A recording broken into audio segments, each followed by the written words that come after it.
hebat, berjumpa kembali dengan Miss Ayu. Ya anak-anak, belum lama ini tanggal 2 Oktober kita memperingati Hari Batik Nasional. Nah, Miss Ayu punya cerita literasi loh tentang batik. Yuk kita lihat yuk. Tanggal 2 Oktober hari apa ya? Tanggal 2 Oktober adalah Hari Batik Nasional. Pada tanggal tersebut, UNESCO telah menetapkan batik sebagai warisan kemanusiaan untuk budaya lisan dan non-bendawi. Mau tahu alasannya? Batik memiliki simbolisme yang kaya serta berkaitan dengan status sosial, masyarakat, alam, sejarah, dan warisan budaya Indonesia. Batik itu apa sih?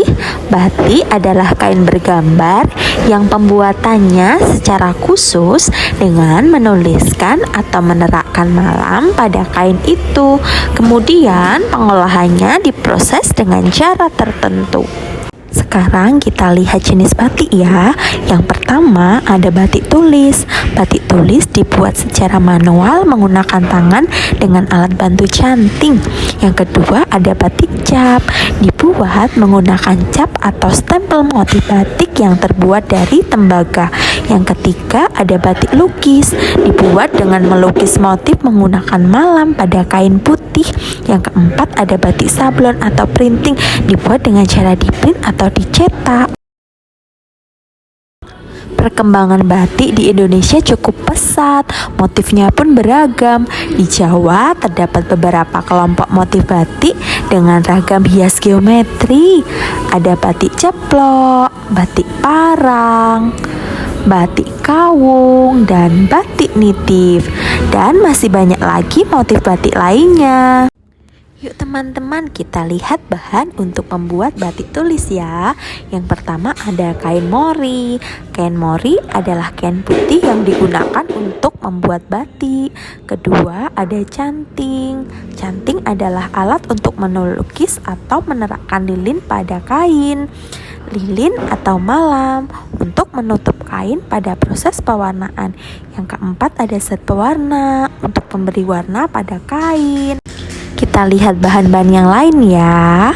Selanjutnya ada gawangan. Gawangan adalah tempat untuk menggantung kain mori yang akan dibatik. Ada wajan dan kompor kecil. Wajan untuk menampung lilin yang sudah dipanaskan. Kompor untuk memanaskan lilin. Ada dingklik, tempat pendek yang digunakan untuk duduk pembatik. Ada bandul juga, fungsinya untuk menahan kain mori agar tidak bergeser. Masih ada lagi loh bahannya. Nih ada taplak, berfungsi untuk melindungi paha pembatik dari tetesan lilin. Dan kemplangan adalah meja kayu yang digunakan untuk meratakan kain mori.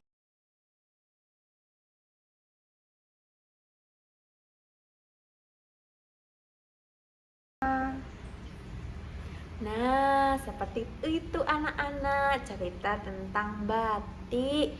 Nah, dengan melihat video tadi, Miss Ayu harap anak-anak semakin mencintai warisan budaya kita, semakin suka memakai batik. Nah, anak-anak setelah melihat video literasi tentang batik tadi, silahkan membuat proyek literasi yang akan digunakan untuk lomba YouTube bercilik. Tetap semangat ya. Tuhan berkati. Hai teman-teman, like, subscribe, dan bunyikan loncengnya ya.